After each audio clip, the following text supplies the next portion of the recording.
Well, there most certainly is a whole lot going on in the game right now, as I'm sure most of you are well aware, as I'm sure most of you are working on, your GQ Johnny tokens, your free doubloons and steel, and of course the festive rewards. Like I said, there's a whole lot going on in game right now.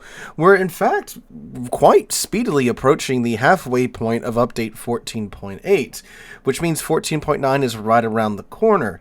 Now, with 14.9, we've got a fair amount of ships leaving and coming back to the armory as part of the first proper rotation of the new ship rotation mechanic that Wargaming introduced a couple of updates ago. And one of the ships that is coming back as part of this next round of rotations is one that I think most of you are very interested in, as it's the first time the ship has been available normally since she was first introduced, my god, what?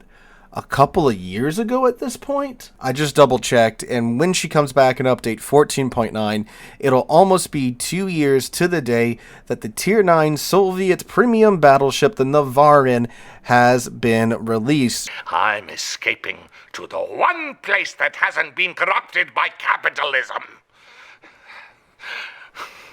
Space! She was first released, of course, in the early access events, as I like to call them, when they release these premium ships in their own bundles or whatever back in the day. I think she came back again in another bundle method, but this is the first time in almost 2 years that the Navarin will be just available to buy as part of the normal lineup of armory ships.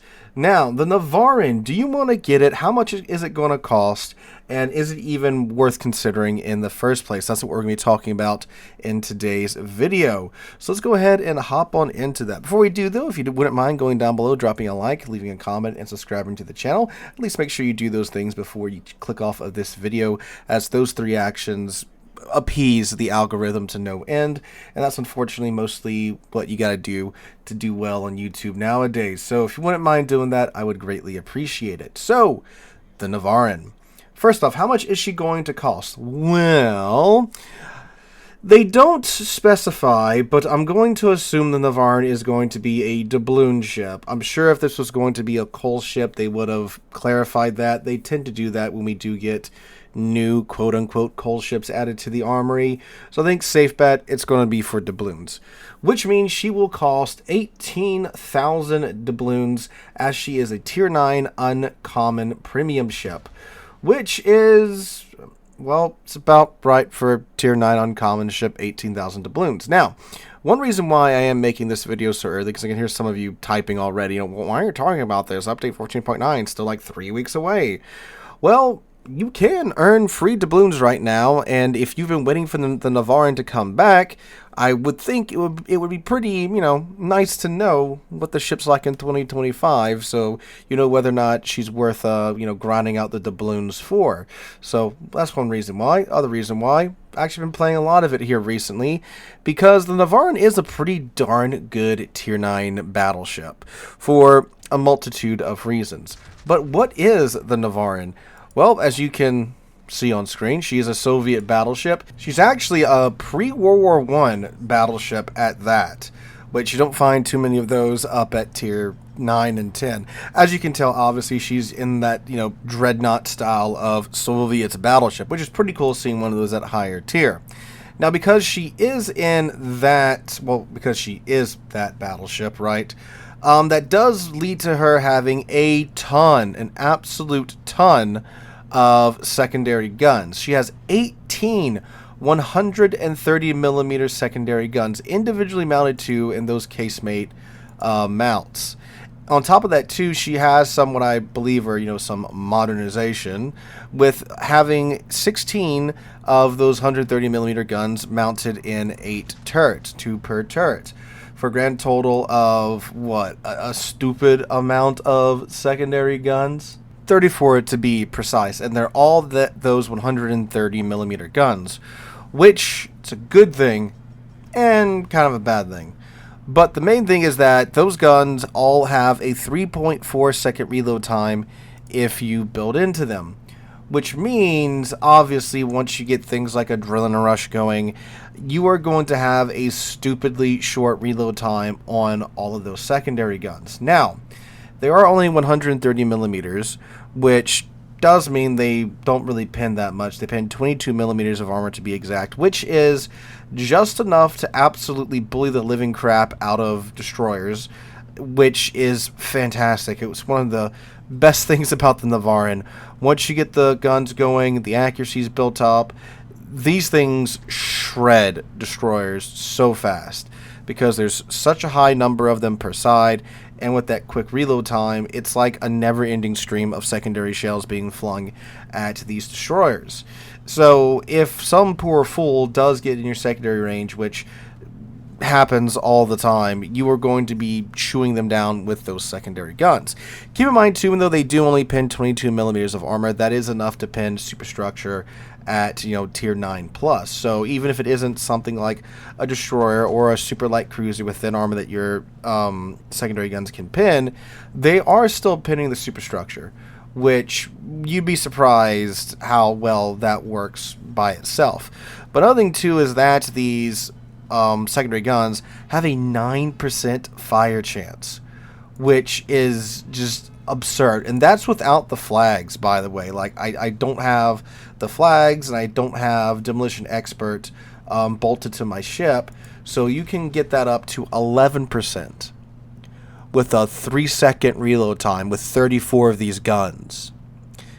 Which means you are going to be setting fires with the Navarin secondaries. They're very much like the American secondary guns. High rate of fire, good accuracy, except there's a ton of them. Whereas, you know, with the American secondary guns, there tend to not be that many, usually only 20, depending upon what ship it is. So you've got another 14 on top of that. So that's just ludicrous. Now, the main battery is also fairly impressive on the Navarin. You get 12 16-inch guns. 12 16-inch Soviet guns in 3 turrets. They are a 3x4 configuration. Very unique gun layout for sure for the Soviet battleships. Now, since you do have 12 16-inch guns and there are 12 16-inch Soviet guns at tier 9, you do have to deal with a 35-second reload time if you don't build into the main battery guns, which, I mean, it's the Navarin. You bought it for the secondaries, so you should definitely build into the secondaries. So you do have a pretty long reload time there. However, again, 12 16-inch guns at tier 9, that's no joke, because this thing, of course, can be top tier and C tier 7 ships, and that's kind of just the worst type of silk clubbing you can think of, giving a Soviet battleship 12 16-inch guns in tier 9 matchmaking. So you do have to deal with that. And if you don't build into the guns whatsoever, the accuracy isn't really that great. It's definitely workable, don't get me wrong. Like, from the ranges you'll be engaging ships in with the Navarin, the main battery guns put in work. Like, it's not a downside. It's just that, sure, they can be a little bit more accurate if you build into them, but again, you're building to the secondaries anyway, so yeah. From within the optimum range of engagement with the Navarin, the guns are more than fine. Now, obviously, if you're trying to snipe with them, that's not going to work. That's not what the Navarin's for. Go get the Slava if you want to snipe in a Soviet battleship, right? So for what the guns do and how the ship's meant to be played, they're perfectly fine. Obviously, having 12 16-inch guns with Soviet bias AP shells, that's gonna hurt from close range. On top of that too, the guns do 360, which is so freaking nice, especially given the layout of the Navarin's guns. You've got, you know, 1 turret in the front, 2 in the back. The 2 in the back do 360, so you can point your bow toward the enemy ships, and you can wiggle around left and right, and your turrets don't have to take the long way around, which is obviously great when you're having to walk up to somebody and you're trying to get into a brawl with them. They can't juke around your side where your turrets aren't pointed, and, you know, they get a free, 30-40 seconds before your turrets even get there. Nope, not the case with the Navarin. The guns are pointed in the direction they need to go, and they are ready to go. So that is a fantastic tool in the Navarin's toolbox. If you are wondering about the guns, the main battery guns, the HE does have a 41% fire chance, which is pretty nice. Obviously, you can see ships that can bow tank you, so if you ever need to spam HE, you got a pretty good fire chance there.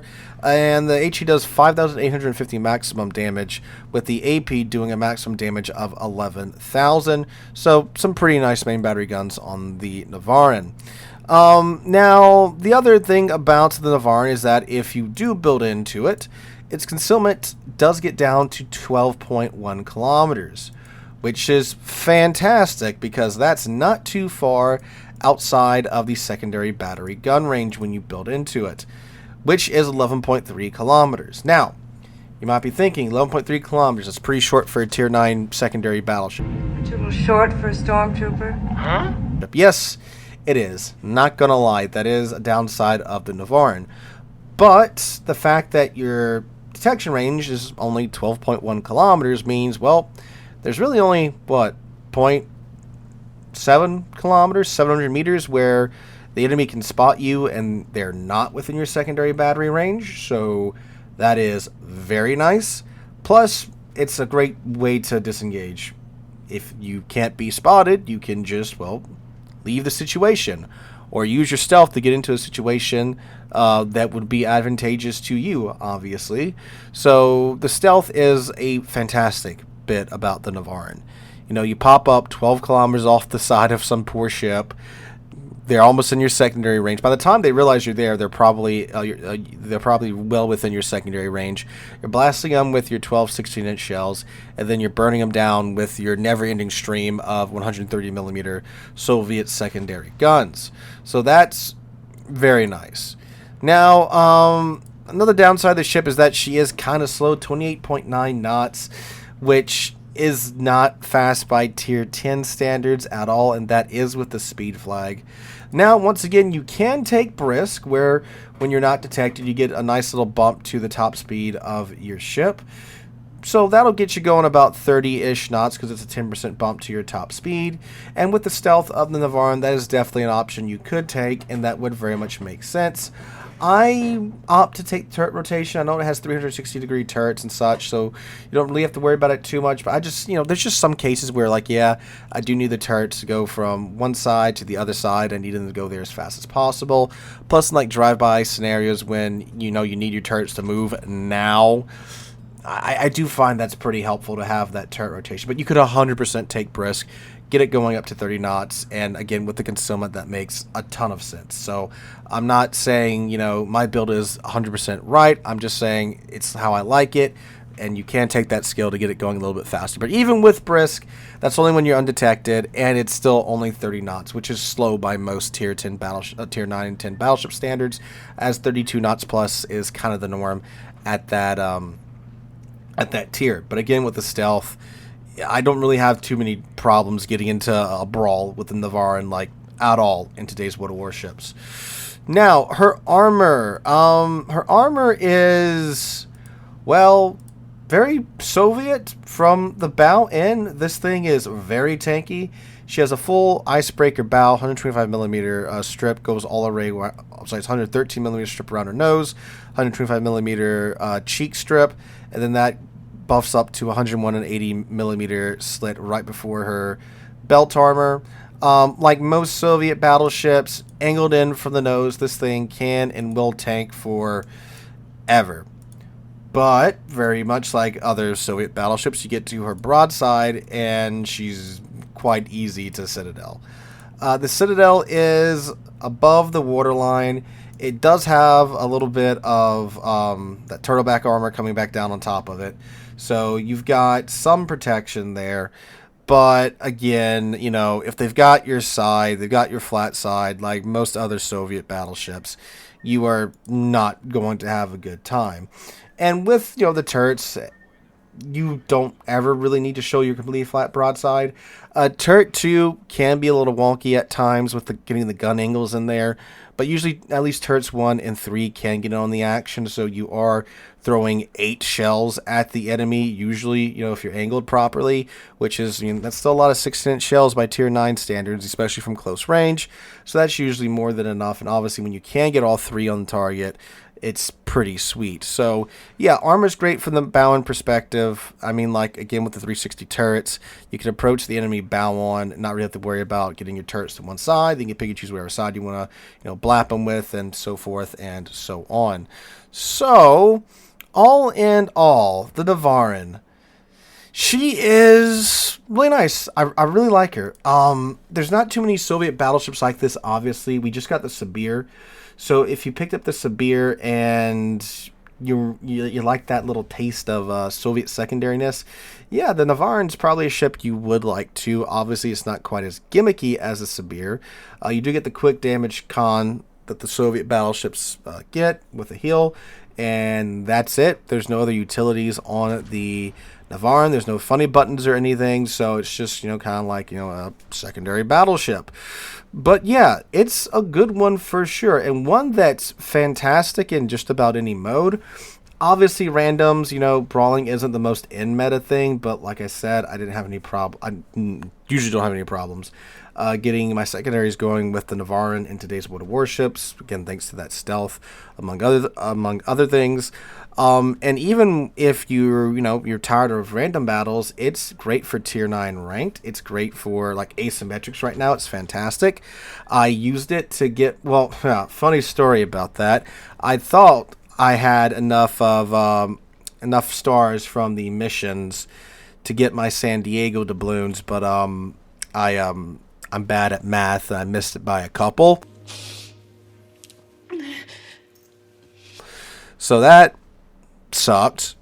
But as I'm sure you guys saw when we were talking in Tuesday's video, Wednesday's video, I had it on in the background for the operations, and it does fantastic in ops, fantastic in asymmetric. It just chews through ships with all those secondary guns. So she's well worth it, in my opinion, if you do like brawling battleships. Again, especially if you picked up the Sibir, you like the Sibir, you will very much like the Navarin, and you can toss your commanders back and forth between the Sibir and the Navarin. So that's a good thing about the Sibir coming to game. Obviously, she's not very much like other Soviet battleships. Unfortunately, you're not going to be able to transfer captains between the two ships as much as you would like to. But she's still, a great ship if you like brawling. If you like, mid-range combat, you will very much enjoy the Navarin. I do think it is worth the doubloons if you like that type of gameplay style. Obviously, if you, aren't a secondary fanatic, yeah, there's no reason to get the Navarin. She'll be here for a while. She'll leave with a rotation, and I'm sure she'll come back in the future. But if you're waiting to pick her up, and you liked what you saw back in the day, you liked what you see today, she is very much worth it, in my opinion. So, guys, let me know what you guys think about the Navarin. If you do have her, what are your experience with her in 2025? Let us know all that and more in the comments down below. Hope you guys enjoy. Have a wonderful Friday. I will be live streaming right here on the channel tonight from around 5 p.m. U.S. Central Time to around 8 p.m. U.S. Central Time. That's 3 hours here on the channel and on Twitch. So make sure you guys come out for that. Hope you guys enjoy. Have a wonderful weekend. Hope to catch you guys in the next one.